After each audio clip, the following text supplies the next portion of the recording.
Guess what? Sunday Sanctuary is produced by a non-profit, which makes perfect sense, right? And it's also quite fun because you never know where the money's going to come from. So this is your invitation to join that fun by supporting this kaupapa and helping to share something you love with even more people looking for soul-nourishing, spiritual conversations. It's simple. You can choose between a one-off donation or become a regular supporter and help Sam and I keep making Sunday Sanctuary. To give now, head to our website, sundaysanctuary.nz. Kia ora, and thank you. Baby, I can find my treasure. There's too much for me to do. Baby, I can find my treasure. Maybe my treasure rests in you.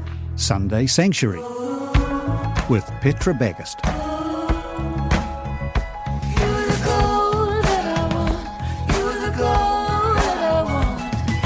E ngā manu, e ngā reo, mai e ngā hau e whā. Ta tū mai nei ki te manga o tēnei rākau whakaruru hau. Tau mai nei ki tēnei kaupapa e pāpa hau atu nei ki a koutou ara ko Sunday Sanctuary. Ko Petra Bagust tēnei, e rere ana ngā mihi ki a koutou katoa. To everyone from each corner of this country, come rest on the branch of this sheltered tree. You are welcome to this project, this space, Sunday Sanctuary. I'm Petra Bagust, and I acknowledge you all. Now, humour me. This episode is a gentle journey into the idea of, well, humour. What is it good for? Like, why and when? Shall we try some out? I knew exactly what I wanted to be when I was a kid. When I grew up, I wanted to be an undercover cop. I didn't tell no one. Kept it secret. Didn't want to grow up, become an undercover cop. First day on the job, already blowing my cover. Running my mouth off all around town as a child.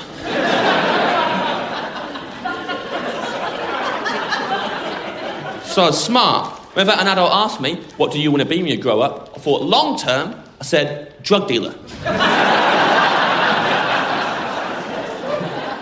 Every time. They could grow up, become an undercover cop, infiltrate a gang of drug dealers. If anything gets suspicious, like, hey, you think James might be an undercover cop? The others would be like, no way! This is his lifelong dream! That was stand-up comedian James Acaster. I've actually seen him live. He is genius funny, so dry. And he might not be your style, but don't worry, we've got more humour for you. This episode, called Taking Humour Seriously, is because, well, humour can be seen as just this frivolous thing. And yet it does appear to be a universal human behaviour. And look, to be honest, if I met someone without any humour at all, like no sense of humour, I think I'd feel suspicious. So I got curious about whether we need it and why we all do it and what's so good about it. You don't have to laugh, chuckle, chortle, giggle, or guffaw as you listen, but we do certainly hope this audio adventure lightens the load, whatever you find yourself loping along with today. We're going to talk to comedian turned businessman David Downs, who was given a terminal cancer diagnosis after a year of pretty brutal chemotherapy, and how he used humour to get through that tough time. We'll hear from you, the public, minding your own business in a park and accosted by producer Mick with a microphone, plus lots of other wonderful moments. First up, I tracked down friend of the podcast, Nettie Cullen, about what humour does for us. Psychologist Nettie Cullen, we have spoken before and I loved it. So it's very cool to have you back on Sunday Sanctuary and to be talking about taking humour seriously. Because it's easy to think about ourselves as humans, and serious things are serious, and seriousness is quite good and important. But it also feels like as a human being, the role of humour in our lives is valuable. Do you think so? Absolutely, yeah. In fact, it's crucial. It is, isn't it? Do you know what happens to us as human beings when we laugh? What's going on? Well, the thing about when we laugh, and it's connected to what we find humorous, the laughter is the outward expression, if you like, of the humour.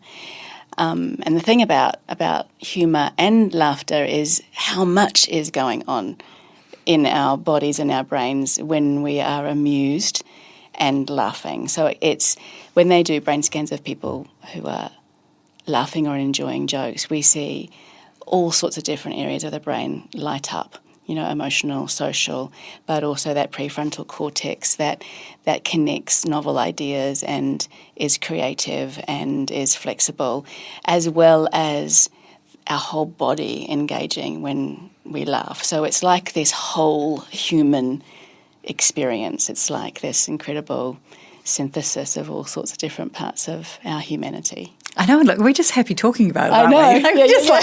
Yeah. I played a comedy song to the office before you arrived, and I had 4 grown men in fits of laughter, like curled over and clutching their faces and sniggering and laughing. I'm like, this is just good for humanity. Yes. Yeah, and what happens there is it's good for each individual body, but also a real connecting experience as well. Yeah, I noticed you said the word connection. So what's happening? Is that, did you say it's in the prefrontal cortex? Well, there's emotional parts of our brain lighting up, social parts of our brain lighting up because humour is a shared experience. It also is engaging our cognitive connections. Okay. So humour is something where often unexpected things collide, and so our brains are responding to this surprise and kind of having to scramble to catch up. And so there's this interesting sort of creative, meaning-making, sense-making thing going on. And it's happening inside, but it's also happening in between people as well. That's so, I so love hearing you say that, because the 2 novel ideas in this comedy song was an expression of supporting feminism and an adoration of boobies. Right. So they are not mutually exclusive, but you don't imagine them to be rubbing up against each other. Yes. How does that magic tension work? Yeah, it is actually really quite magic. When it works well, it works exquisitely, because what that does is it allows something that is really, really weighty and really, often really very heavy to be experienced and connected with, but in a way that isn't as overwhelming as it might have been if there hadn't been that lightness. So humour kind of lightens things in all sorts of different ways, but lightens things so that they can be experienced. I love hearing you say that we might engage more deeply with a difficulty or something very meaningful through healthy use of humour. Like the word that kept coming to mind was there's a release. There's a release of tension. Yes, a release or a relief, and there's something that gets expressed, because we'll hold the tension, right? We'll hold the, how do I bear this? And the humour and then the laughter gives us a relief that it has been born, that we can name it, that we can talk about it, but we can talk about it in a way that doesn't overwhelm us and it doesn't feel too heavy and it doesn't feel too frightening. Can we talk about that idea of something being born? That sounds amazing. Right, like born, like carried. Oh, born, perfect. Yes, Yeah. Born like carried. Yeah. Okay, that makes more sense. That makes more sense. I do like this idea of humour having this function potentially to help with healing. Yeah. Is that right? Would you say? Yeah. Okay. Can we talk about then humour as maybe as a defence mechanism? I've called it humour armour. Yeah. In my life. Yeah. I've met people who are very, very funny, and then I'm like, feel like things are just bouncing off, and there's a protection mechanism with the humour where nothing is allowed in. Well, when it becomes impenetrable, when it acts in a way that blocks the connection to the emotion completely, that's when it's not helpful. So like you talk about not being able to get through to somebody at all. When humour's working quite well, we're expressing something and somebody's understanding, but we're not expressing it in a way that is awkward or uncomfortable for everyone. But when it's more of a impenetrable defence, nothing's getting through, there's no connection. And you'll talk to somebody who will be making you laugh, but you come away going, I just didn't feel in any way connected. I didn't feel that there was a shared experience there. Yeah, that's so interesting. All of a sudden, different ideas of humour come up because you could have barbed humour. There's really highly offensive humour. My husband's phrase is, somebody goes, it's a joke, and he says it's still said. Yes, it still hurts. Because humour directed at somebody can be very cutting and wounding, can't it? Yeah. So the question can be, what's the target of this joke? Where is this humour pointing? Okay. And who has to pay the price for this? Yeah. Yeah. I guess that's where, conversation. Like, if I think about funeral directors and maybe emergency workers, there's kind of a generalisation that there's dark humour. Absolutely. Yeah. In life and death situations. Yeah. Is that a phenomenon that's understood? Absolutely. What's happening? Well, that's making the intensity and the horror of the experiences that people are working with every day. It's making it bearable. It's lightening the intensity of it. So it's very adaptive, as long as it doesn't become so strong that it becomes calloused. So it's a very, very common way of coping and managing. All kinds of emergency workers, all kinds of doctors and nurses and people who are faced with really intense and life and death, which is quite hard for our psyche to cope and manage with that kind of intensity day after day after day after day. So we've got to do something to lighten it. And that's a way of allowing ourselves the lightness to keep perspective, to manage intensity, often quite effectively, as long as it doesn't tip over into being shut down. So I can see we've talked a little bit about psychological benefits. Feels like there are physiological benefits to laughter. Yeah. And social benefits. We've talked about the social benefit. Do you think that perhaps humour and spirituality intersect at all? Is there any room for the divine in there? Oh, that's a lovely question. I think there is. I think that there is in spirituality, there's a lot of room for delight and pleasure and mirth and joy. I'm thinking about the joy of the Lord is my strength. And actually my mum used to sing this song, He fills my mouth with laughter, ha, ha, ha, ha, ha,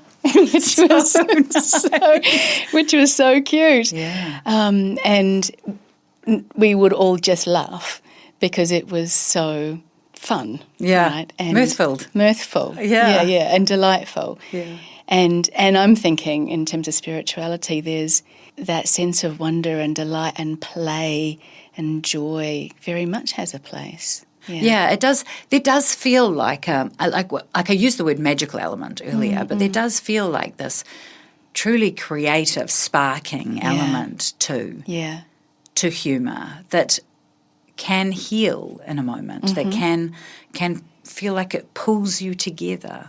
Yeah. Which is like an act of creation, right? Yeah, it pulls you together and it keeps things in perspective. Good point. Yeah. You know, when we're suffering, we can become very, very narrow in our perspective, whether it's depression or anxiety or fear or shame, we can really shrink, and humour and joy and laughter has this kind of expansive experience where we can take a breath and there's space, there's a spaciousness that opens up. And even as you were saying, describing all those words, you know, shame and depression and anxiety, you can feel the enclosed dark weight of it. The weight of it, the isolation of it. And as soon as you started talking about joy and delight, the lightness and the brightness and the spaciousness of that idea of being able to breathe or being able to see clearly or not being alone in something. Yeah, being able to connect and open up, As a therapist, do you use humour? Yeah, absolutely. Do you? Yeah. This is so good. Tell me more. Well, I've actually had people like receptionists at times say, I love how sometimes I hear people laughing in your room, which it's not like I set out to make people laugh, but it's that human connection And I remember watching a mentor once doing one of his, he was quite well known for working with humour in his sessions, and he was talking about, he was working with a woman who, she was sitting there and she was weeping and weeping and weeping, and she was talking about how little she felt she deserved. She didn't deserve love, she didn't deserve attention, and all the while she had one tissue that she was holding in her hands, and after a little while he said to her, "Do you think you deserve another tissue?" And it was this beautiful moment where she was seen, but not in an intense way, and in a way that acknowledged what she was saying, but just opened things up and kind of lightened it. Yes. It was really, really very beautiful. And a doorway to, if I can deserve another tissue, maybe I can deserve something else. Yeah. Like it contained a truth. Yes, yes, but a lightness too, Yeah. but not a minimising, right? No. And I thought it was just really lovely. It just reminded me as you asked that question. Yeah, that's so gorgeous. And when we're able to kind of engage in humour and laughter, it does quite a lot for our nervous system. It signals to our nervous system that we can relax and we can let the defences down and we can open up, which of course is enormously therapeutic and helpful for the therapeutic process too. So that's happening physiologically. Yeah. When we experience humour, joy, mirth. Yeah. When you laugh, especially when you laugh, we talked about the tension release. It's a tension release in the atmosphere, but it's also a tension release in our bodies, and there's oxygen coming in and there's changes happening in our muscles and our breathing. And people talk about feeling so much lighter after having had a good laugh. I mean, there's funny, interesting research that have looked at showing students a comedy skit before they do an exam and measuring the anxiety and stuff like that. And so literally being engaged with humour and laughing settles our nervous system, settles the anxiety, and then we're able to perform in a whole different kind of way. I'm with you. I love the sound of that. Everybody watches it. You go into an exam and there's a short comedy sketch and then they're away. It's such a good idea. I guess the takeaway for me is how connecting it is. Yeah. Is that building bonds. Yes. And I just really love that aspect of it, that we might be united in something we find funny or in the fact that we've all experienced a moment of brevity or joy or wonder or delight or mirth. Yes. I'm going to put that word back in my vocab. Yeah. Can I ask you, what role does humour play in your life and relationships? In my life Yeah. and relationships? It's very personal. It is. Ah. I could go first if you want. Would you like me to go first? Yeah, you go Okay. first. I remember my now husband, then boyfriend, being the only person I'd ever dated who really teased me. As I went into a restaurant or something, he'd faux trip me up. Yeah. He never meant for me to go sprawling, but I would be like, "What are you doing?" Like there was this confidence, I think, or a trust that I would find something funny. Right. And I know that he's well when he's able to make light of things or joke. It feels to me like the addition of humour in our day-to-day relationship is a sign of wellness. Right. Yes. So it's a sign of being able to play, right? Yes. Because it's playful. Yes. And it's about kind of psychological play. Yeah. So what about you in your life and relationship? Yeah. Where does humour fall? Well, humour, I mean, as you can imagine, I need a lot of lightness in my life. And so there have been times when I've realised that I had to actively cultivate it. And there's no surprise that funny cat videos are the most watched YouTube clips of all time, right? And my kids would sometimes go, "Oh, Mum's looking at funny cat videos again," because they'd hear me chuckling away in the lounge room. But after they'd all gone to bed, because I'm watching cats do crazy things, and the laughter and the release that happens as a result of that is restorative. Yeah. And that being able to continually connect with joy and fun. And that is what keeps relationships alive when everything gets very serious. And sometimes it is very serious, and sometimes it's not a time for for too much mirth. But if there's no joy and laughter, it's like the ground dries up. Yeah. Nettie Cullen, thank you so much. Very welcome. Genius. Sunday Sanctuary with Petra Bagust. I recently found out that I've got ADHD. My friend Laura told me. And so Laura recently found out that she's got ADHD. And it turns out that one of the main symptoms of ADHD is the ability to diagnose it in friends and family. So ADHD is working as a pyramid scheme where, everyone who finds out they've got it, they tell 7 to 8 people that they've got it,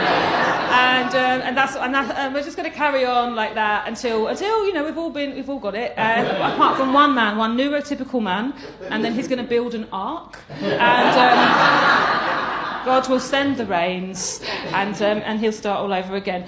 That was a little piece of stand-up from British comedian Sarah Pascoe about a topic obviously close to my heart, and I've diagnosed many friends, to be frank. And I'm loving the fact that as we progress through this episode, humour is being recognised as connecting and creative and expanding. It's a biological experience. Next up is a sacred text from the podcast The Imperfects about one man's expression of humour in a very difficult scenario. When we had to bury his dad, we'd buried his mum not that long before that. I mean, what can I do to help that world? You know, I mean, my God, is this humour's going to work here? And then I'm like, I've got to try something. So when we're going from the church to the cemetery, I just said to a friend, I can't not do it. He's like, what are you going to do? I said, I have to make them laugh at one point. The trip to go and I know where they're about to put their dad like beside their mum. Like, it's just, so I'm like, I've got to do it. I've got to give them one moment to just find a smile, and then they'll get their sad face on when we get back to the cemetery. So my mate had a van with a sliding side door. So when the funeral procession was going with the lights on, heading to the cemetery, in that car was my mate and his 3 sisters, because there's no parents left, right?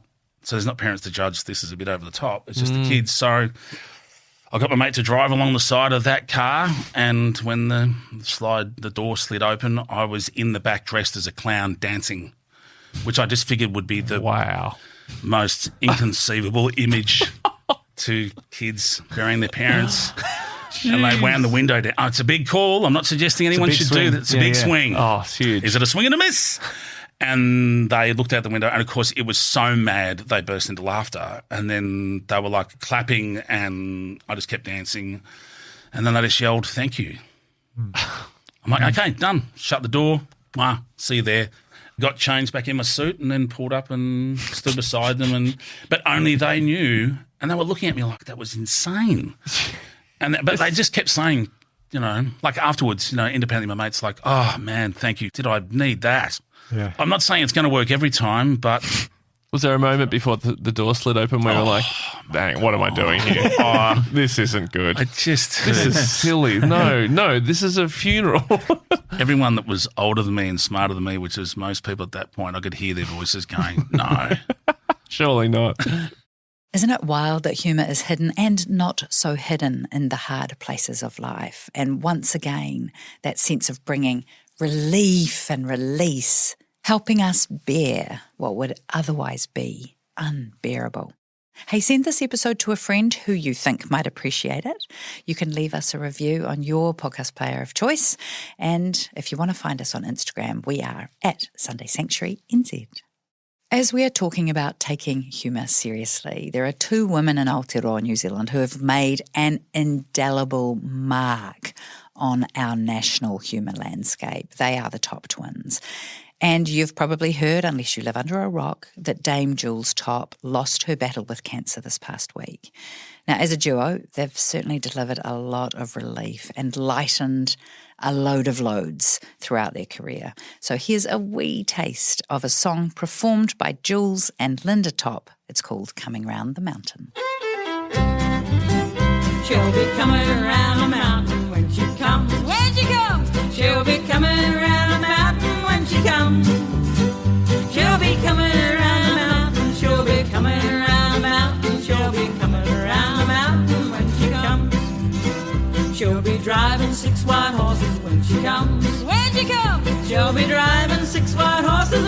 comes.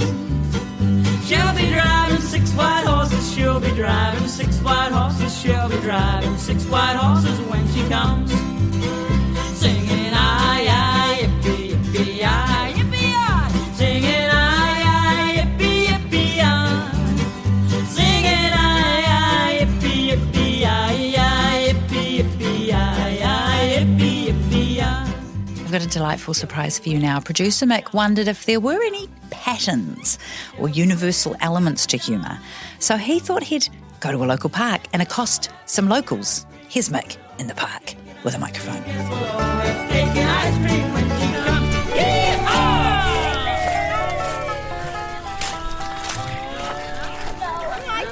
Hi there. Hello. How's it going? Good, how are you? My name is Mick. I'm a podcast producer. I make podcasts. And I'm making a podcast episode about humour and laughter and the role it has in our lives. So I'm just going around asking people like a couple of quick questions. Would you be interested in answering a couple of quick questions? There you go. Should I ask you? Yeah. Okay, great. Do you have a favourite joke? Knock knocks. Who's there? Banana. Banana who? Banana moo. Banana moo. It's funny because it's not funny. Why is 6 afraid of 7? Why is 6 afraid of 7? Because 7, 8, 9. Because 7, 8, 9. Can you think of a time where in life where laughter is just what you needed? For me, I guess it's kind of one of those things that I use as a coping mechanism throughout the world, you know? So I think for me, like, when I've been unemployed, when I've been depressed, humor always lifts my spirits, I suppose. And in those times of need, when I go through my own problems or whatever, yeah, it tends to be the thing that brings me back to earth. After the birth of my first kid, going from 0 to 1 kids was the hardest thing I've ever done, and I needed to laugh a lot. And that was probably a time when my husband stepped up and just made me laugh, like, every day. How did that help? It helped put things into perspective. It helped me break a mood. Like if I was spiraling about something that was ultimately very small, but I didn't know about it, then I would he would make me laugh, and it would just kind of break that spiral. Whenever I get down, I always put comedy on YouTube. Makes me happier. Yeah. Go to bed without an angry attitude. Yeah. Nice. How do you think it helps? Oh, well, it takes away any negativity that's going on in my head. If I just watch enough of it, I go to bed with a happy head. If you're at a party and you have to tell a short, funny story about something that's happened to you, what do you think you'd say? I met him. This guy? Mm. Was that funny, was it? Yeah. Tell me about that. Was he eating an apple at the time? No, he was in Ireland at the time. Ah. And his dirty old clothes, greasy hair, cigarette hanging out of his gob. And I thought, what a freakin' hillbilly. And he definitely wasn't on my things to do list. What changed your mind? Maybe it might have been the fact that he'd never had a girlfriend, so he was unspoiled. Blank canvas. He still had L plates on. And now you're married? Yeah. Yep, been married 21 years. Congratulations. Can you think of a time in your life where laughter is just what you needed? Yeah, I mean, there's several times in life that you go through, and if as they say, if you don't laugh, you cry. Mm. It's at sad times, I think. If you can laugh, it just makes it better, more than anything. Do you, I mean, I'm not probing as such, but can you think of a time? Probably, maybe the saddest time of my life was when my son was killed in a motor vehicle accident. And going to a funeral of something like that and being your child, it's a hell of a loss. It certainly hit you. But I think making it more of a joy occasion, so sharing it with everybody who came. A lot of people came, people I didn't even know.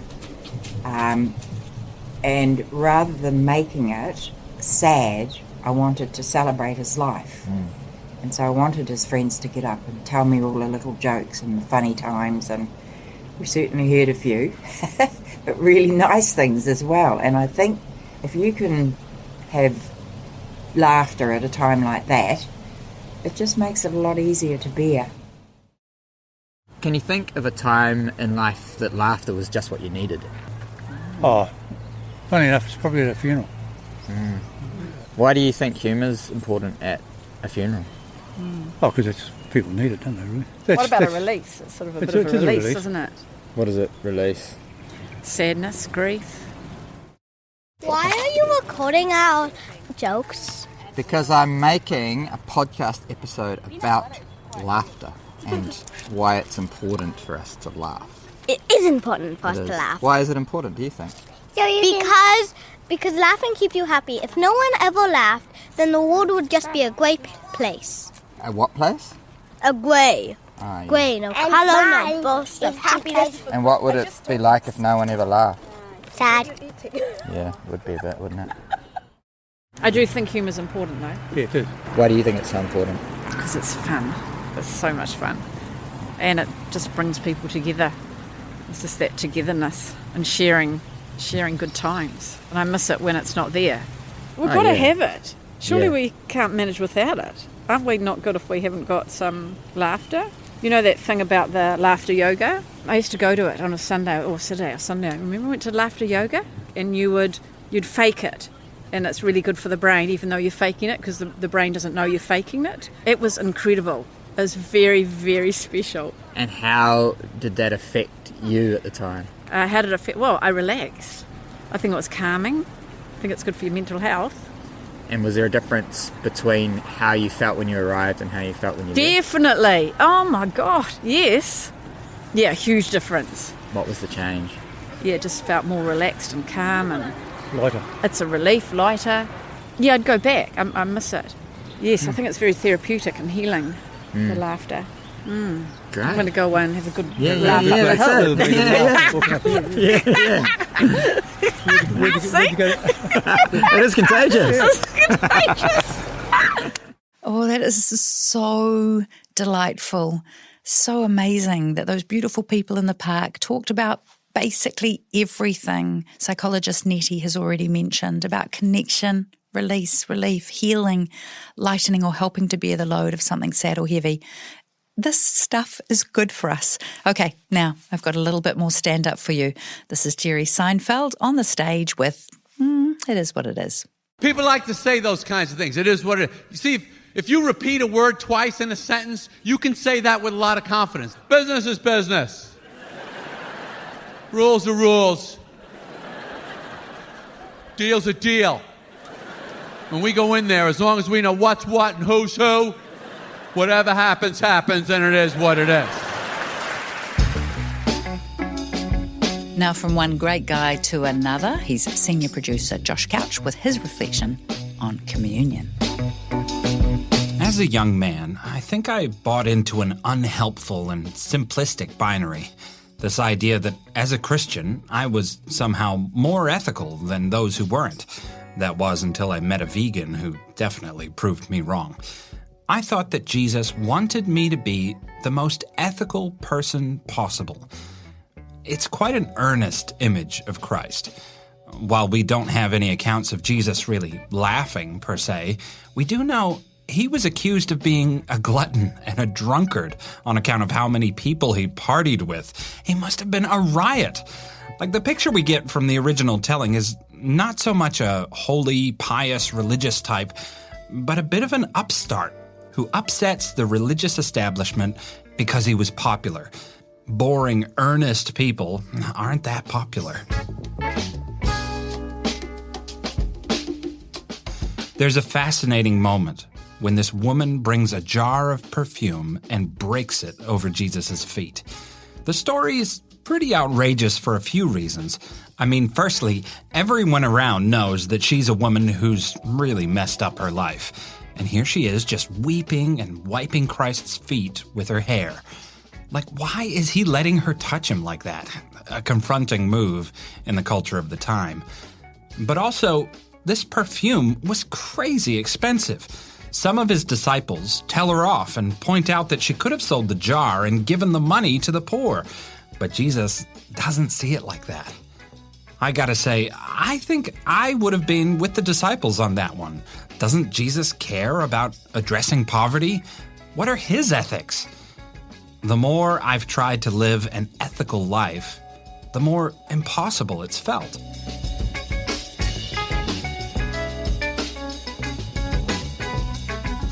Anxiety seems at an all-time high as we try to do the right thing by our planet and fix poverty and advocate against genocide and drink fair trade and buy local and pay artists and elect the right people. And for goodness sake, don't put the number 4s in the recycling bin.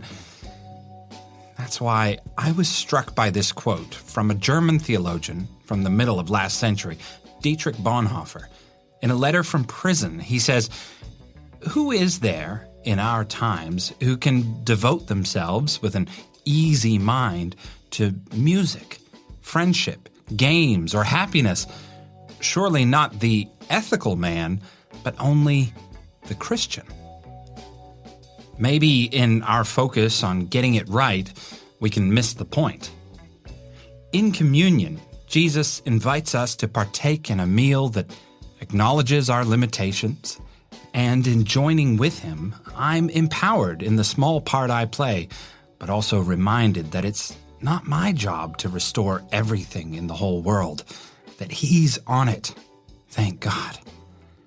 And when I remember that, I find I don't have to take everything quite so seriously.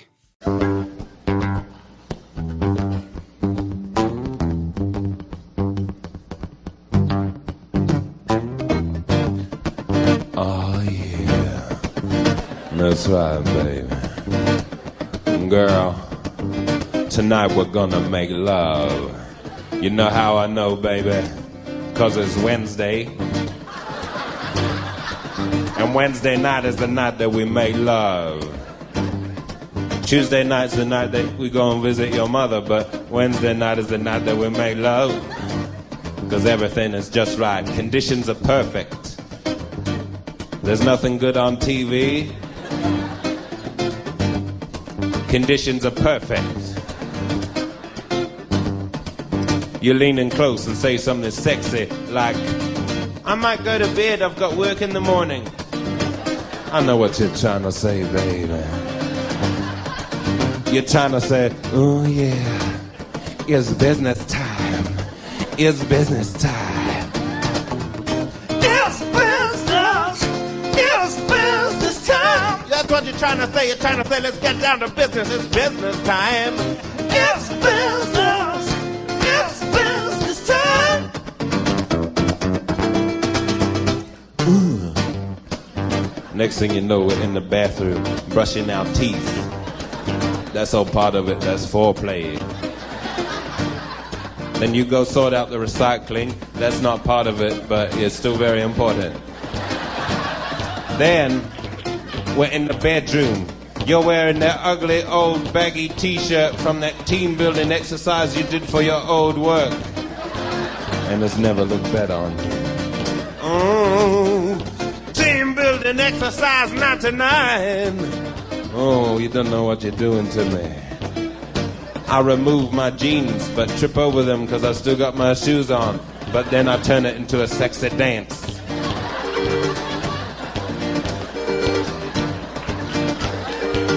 Next thing you know, I'm down to just my socks. And you know when I'm down to just my socks, what time it is. It's time for business. It's business time.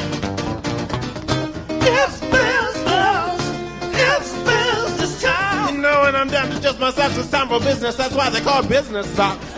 It's business. It's business time. Ooh. Making love. Making love for two. Making love for 2 minutes. When it's with me, you only need 2 minutes. 'Cause I'm so intense. 2 minutes in heaven is better than 1 minute in heaven. You say something like, "Is that it?" I know what you're trying to say. You're trying to say, "Oh yeah, that's it." Then you tell me you want some more. Well, I'm not surprised. But I'm quite sleepy. It's business. It's business time. hours are over, baby. It's business time.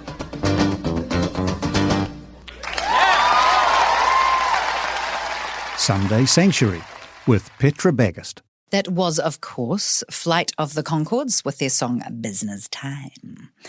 Now, I'd love you to meet former comedian and friend of Ice TV for children of the 90s. It was a show that I made with two young men, Nathan and John, and we wrote the Ice TV Guide to Life. Only, in truth, it was written by John Bridges and David Downs. He's a very clever boy, and he has been on a wild ride, including a terminal cancer diagnosis. Spoiler alert, he's still alive. Here's my mate, David. Mr. David Downs, have you got a King's Honour or anything yet? I haven't got anything such. No, someone has to actually nominate me for that, and I don't think anyone's bothered. Really? Yeah. That's a bit slack. I'll have a word with a couple of people. Yeah, talk to someone. Do it for Which one would you like? If you were going to get one. Oh my gosh, I don't know, Maybe. something about community. I like helping people, and I don't do it for the recognition of helping people, but sometimes it would be nice to, because you get that, then it gives you legitimacy to go and ask for other people for help, you know what I mean? So I know a couple of people who are sirs and dames, and they go, it comes in very handy if you're trying to get a meeting with someone. Excellent. Yeah, not that I'm Aunt English for that, but you know. I'll talk to I've some got people. a couple of people I need to talk to. Put in a good word. I would like to introduce the Sunday Sanctuary listenership to David Downs, public servant, consultant, business person, board director, speaker, genetically modified organism, former comedian. Yes, all these things. You have worked in TV and radio. I met you through our mutually inclusive friend, John Bridges. Yes. And you worked with him in comedy. Back when we all had more hair that was a bit darker than it In is Wellington? today. That's I knew him in Palmerston North in the good old days. Okay. That's At where I first university? Was that like... Yeah. What was it called? It was called... we did the capping review back in the day, and I it was the most formative period of my life because I joined. I'm a bit younger than John. I always have that. How much younger? 5 years. And I remember I walked in as a freshie, first year into university. Didn't really know anyone, and I decided to sign up for this thing called a capping review, which is like a comedy show at university. Way back, modelled on the kind of Cambridge footlights kind of university scene from England, where it was all but it was done in a Kiwi way, and I walked in that opening day, and it was life-changing because I met, people who'd become my firm friends forever, walking into this sort of a hall that was made out of a lecture theatre and meeting John and his sister, Tracy, and Paul Horan and Paul Yates and all these people who just became firm, lifelong friends in that one moment. Now, little did I know. Little did you know. And did you give being a comedian a nudge? Yeah. Don't you remember? So I will tell... Seminal. Oh, we were part of the OGs. No, we did, because actually the cool thing about doing that show, we did these big shows at university, and, they were a bit ropey. All written by us, and none of them filmed. Thank God there were no cameras or anything like that back then. It does not bear. But anyway, we had one day a TV producer attended, unbeknownst to us actually, came along to one of the sessions, and the next day we got a phone call. About 3 or 4 of us got a phone call from this guy Dave Gibson, and he said, "I was in the show last night. I saw you, and I want to offer you a job." And it was almost like literally the phone out of the blue, the whole kind of being discovered thing. And and that sort of started the career as an actual job of being a comedian. Before then, it was just mucking around. Yeah, it was the best time for a couple of years doing that. Yeah. And I guess the thing that made me really want to talk to you about this idea of the role humour can play is, I think most people, like they've had a bad day, they're stressed, they watch a bit of comedy, they think, oh yeah, will we go to a gig or should we go to a comedy show? 7 Days has changed the nature of comedy in New Zealand. Yeah. We have comedy. We have a scene. Yeah, we have a scene. The Comedy Club has made it this part of the fabric of New Zealand. And we have sensation. It's been like a nest. We've given birth to a bunch of brilliant comedians. Like they're hatched all over the shop. You're in business and you get a diagnosis of a rare type of blood cancer. Yeah, I did. And by the way, that whole journey that you just said there in like 30 seconds is so pleasing to reflect back on, because way back when. It was just this silly idea that comedians would come from New Zealand. No one thought New Zealanders were funny. The audience were a bit sceptical. The critics were definitely sceptical. So the idea that you can now see that there is a progression, because to be good at anything, you've just got to do a lot of it. You just got to have a lot of bad comedy to get good comedy, and then you get some good comedy becomes great comedy, and then you get amazing comedians, and then you get a career. And that virtuous cycle has now been running for 30 years, literally. Yeah. And you've got then TV shows, and you've got people going off overseas, and so it's really pleasing, I have to just say, from my point of view, to have been there at the beginning and we set up the comedy club. It was a horrendously difficult thing to do, financially disastrous nearly, but wow, we made it. But comedy isn't a job description, and comedian is just the sort of thing you might, put on your title. But the reality is most people are humorous. Most people have got a bit of a humour about them. And I've sort of retained all of that, I suppose. And going back to your point about the cancer, so when I woke up one day and realised I was a bit under the weather, and there was a whole, series that I went through to be ultimately diagnosed as having cancer. And that doesn't mean you stop being who you are. A lot of people think, that you're now a cancer patient, and cancer patients fit into this box. But you can't be a comedian and fit into this box as well. The reality is that actually the coping mechanisms that you need are often the things that you're good at, and so for me, comedy was one of them. So what I hear you saying is you didn't allow the diagnosis to subsume your entire personality. Yeah. You didn't become Mr. Cancer. Mr. Cancer patient. And the funniest thing is that in not becoming that, you probably talk about your cancer diagnosis and treatment more than anyone else. Because I do go on about it, as my wife says. Boy, do you go on about it. That what I was struck by reading, A Mild Touch of the Man Flu is on the cover, and it's crossed out A Mild Touch of Cancer. That's right. A Mild Touch of the Cancer? Yeah, the cancer. Yeah, A Mild Touch of the Cancer. Rings better for me, yeah. It's your book. You do you. And it's here you are, you're undergoing chemotherapy treatment, aggressive chemotherapy.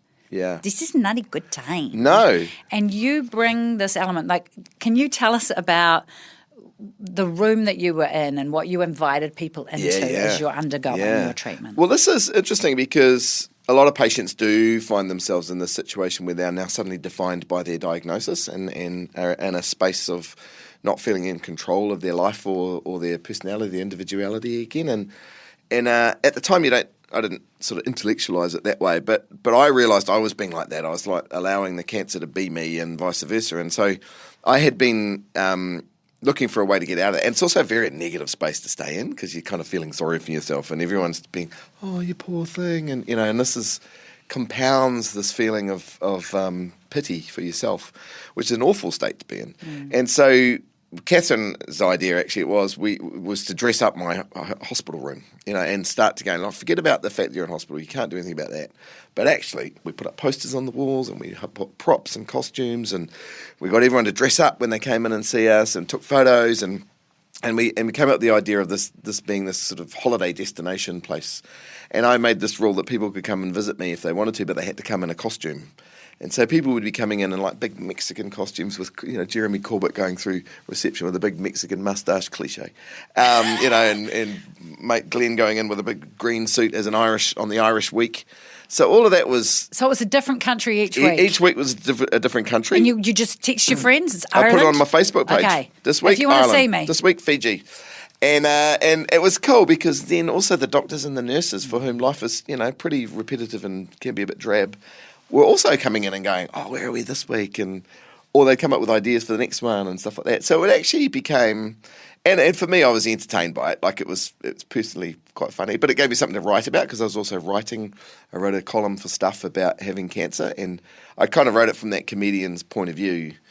Comedians look at the world in a slightly different way. If you look for things in one way, you'll find them. If you look for the negative in things, you'll find negative things anywhere. There's too many cables here. This place is a mess. What's going on? That's broken.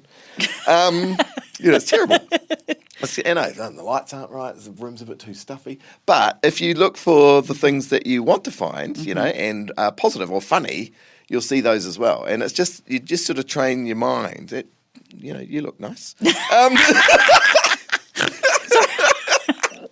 So you know what I mean? Like you train.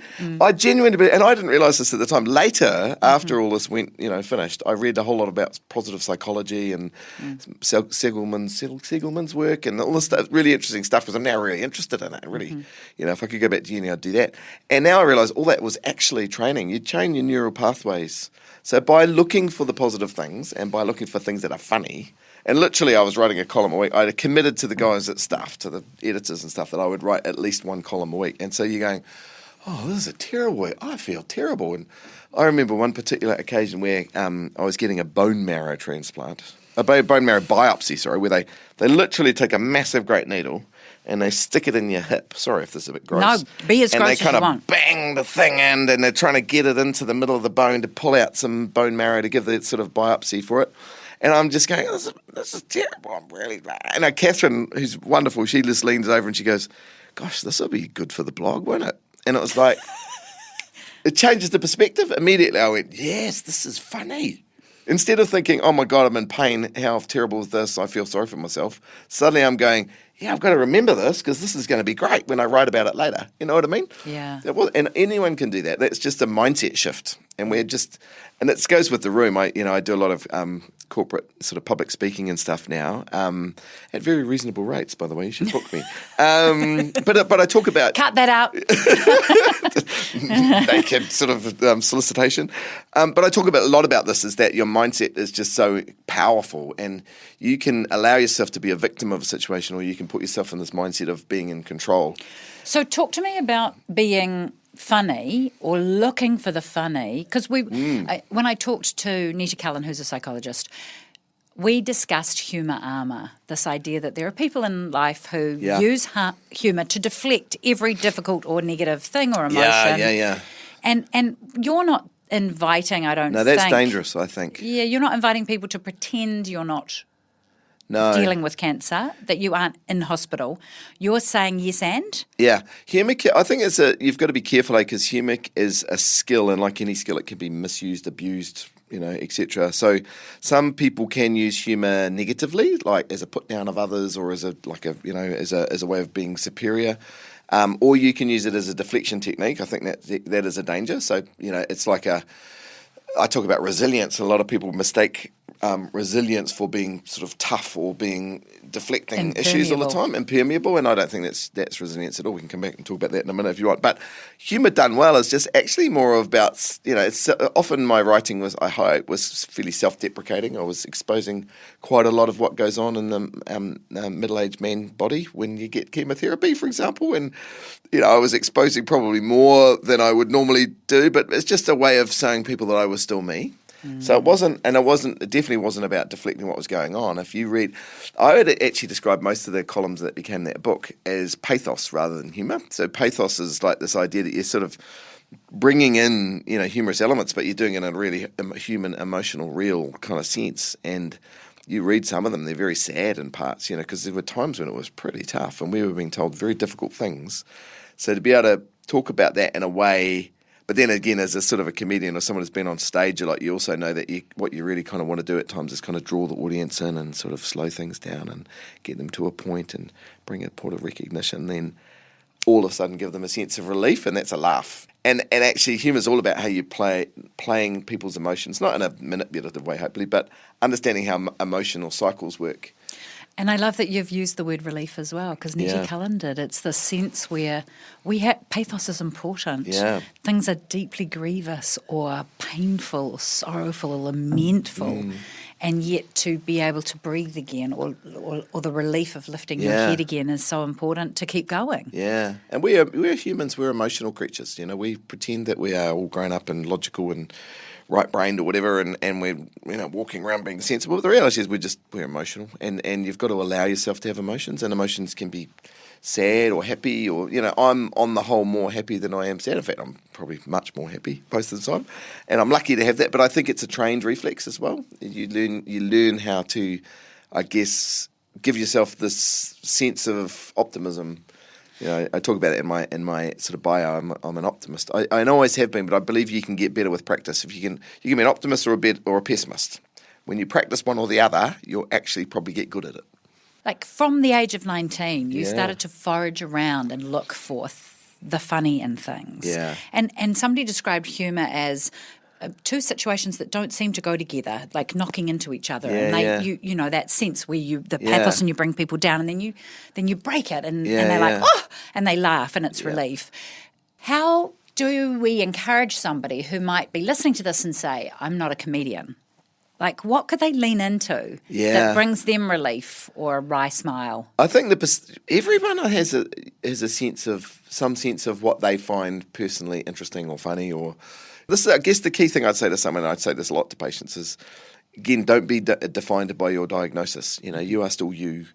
The cancer is not your fault, and it's not a thing that will change you as a person completely. You've got the choice of whether you let it change you.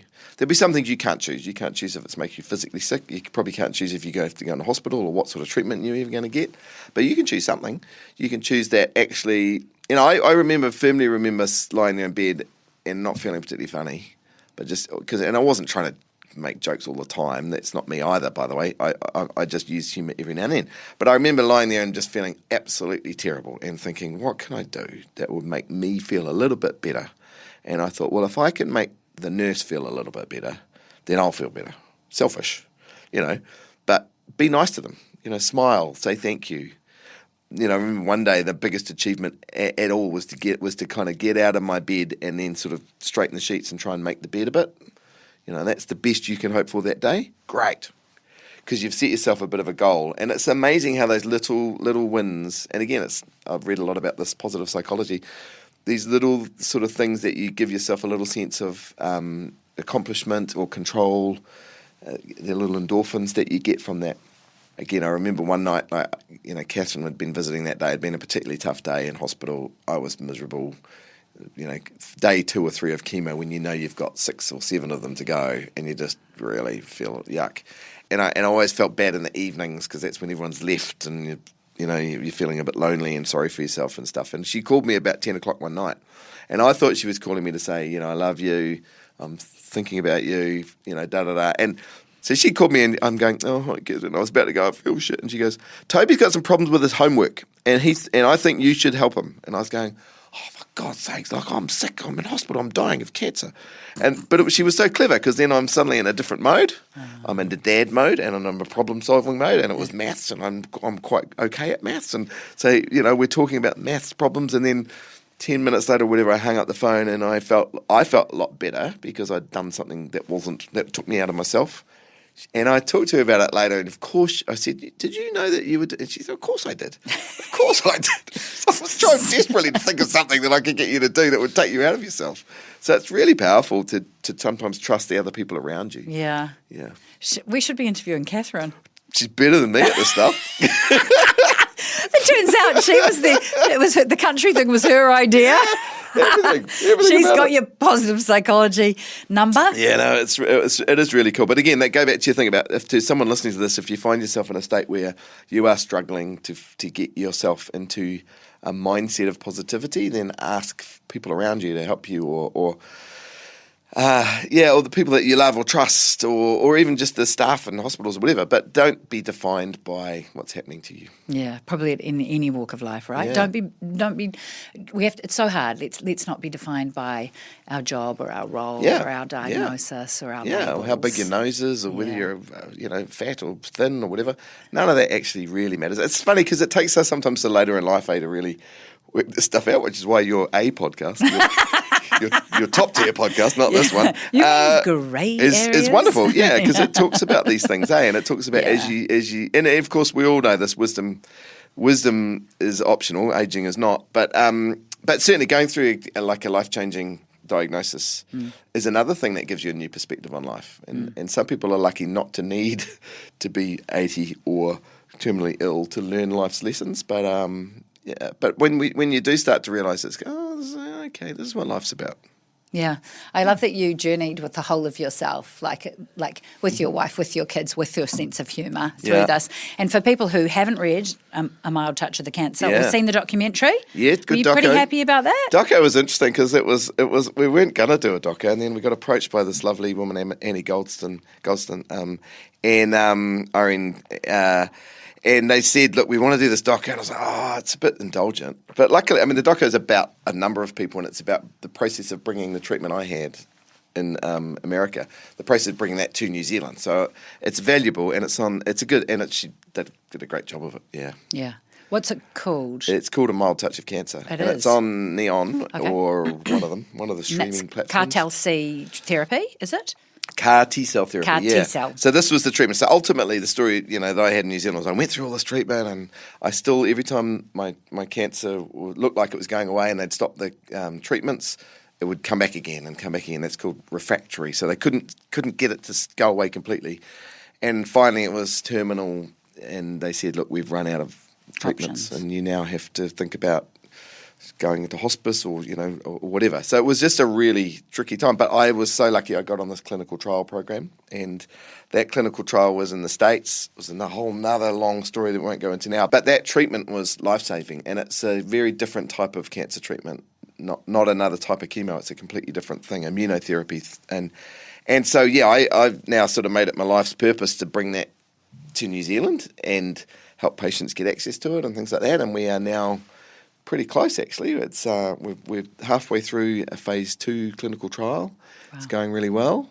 Once we've got all the patients through, then we have to get it into the mainstream medical system. And we're there again. We're getting close to that. We've got wonderful people around us. By the way, is the Mulligan Institute in Wellington, who's a cancer research institute, and it's so close now. So it's a real privilege to be part of it.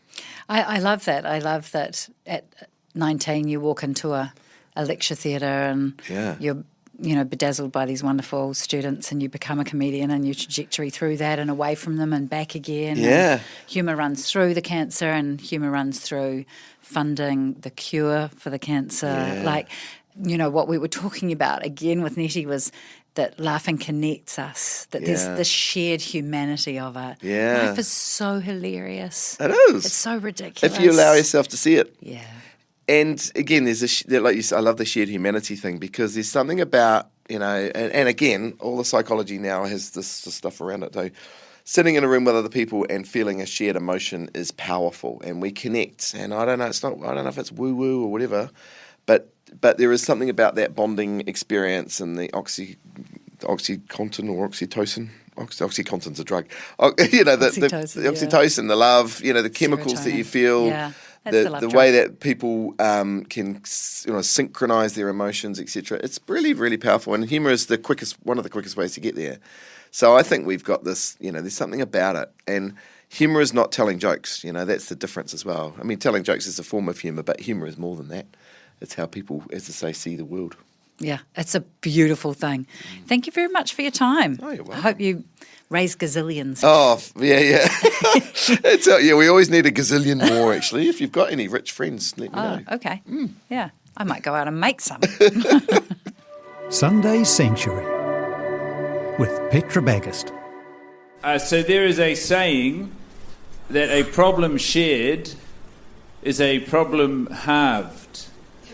But whenever I hear this saying, I think, not for one person. One person was just having a normal day, and then they got given half of a problem. And when you're scaling up from 0 problems, half a problem, that feels like a whole problem.